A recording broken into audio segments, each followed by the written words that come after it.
You think you know what discipline is. Waking up early, hitting the gym, following a routine. That's good. But that's not the deepest level of discipline.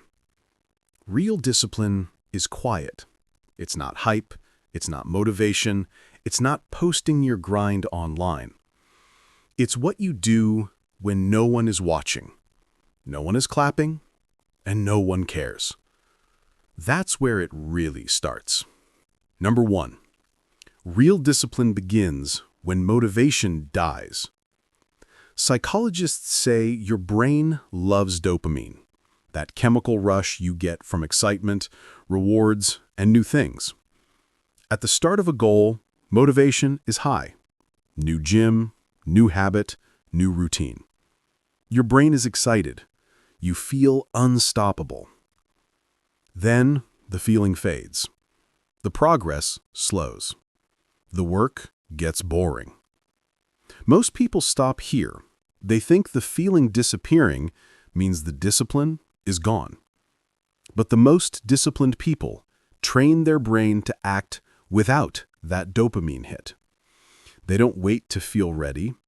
They move because it's time, not because it's fun. Psychologists call this automaticity, when a habit runs on autopilot. No debate, no drama, just action. That's the level of discipline that scares people because it doesn't depend on feelings. Number 2, they master delayed gratification.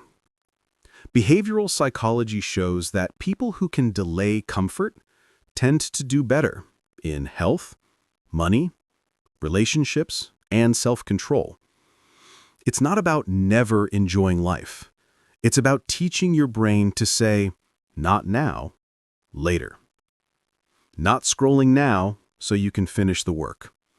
Not eating the junk food now so you feel better tomorrow. Not quitting now so your future self can breathe. Each time you delay a small pleasure, you send your brain a message. I'm in control here. At that point, you're not just managing your schedule, you're managing yourself. That's real power. Number 3, they don't rely on emotion. They rely on systems. Most people ask, do I feel like doing this today? Disciplined people remove that question completely. Psychologists call this an implementation intention, a clear plan that says, at this time, in this place, I will do this action. It turns behavior into a script. Not should I do it, but it's time, so I do it. You don't argue with your toothbrush. You just brush your teeth. That's what real discipline feels like. The more you systemize, the less you negotiate. You've turned decision-making into discipline. And that's what makes progress look effortless from the outside. Number 4, they move in silence. The most disciplined people don't shout about their grind. They understand something subtle. When you talk too much about your goals, your brain can feel like it already achieved something just by saying it. That's called premature reward. You get the feeling of progress without the progress. So they stop feeding on attention. They stop chasing validation. They conserve that energy for execution. They don't announce. They don't explain. They just keep showing up. And later, their results look sudden to everyone who wasn't watching the boring part. Here's the truth. The scariest level of discipline isn't about controlling your time. It's about controlling your mind.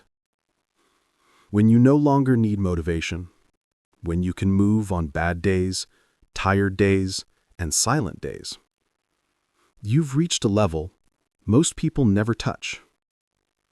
That's not discipline as a phase. That's discipline as identity. If this hit you, it's not by accident. It means there's a version of you that's ready to wake up, take control, and build systems stronger than your moods. Subscribe if you want more psychology that turns consistency into power.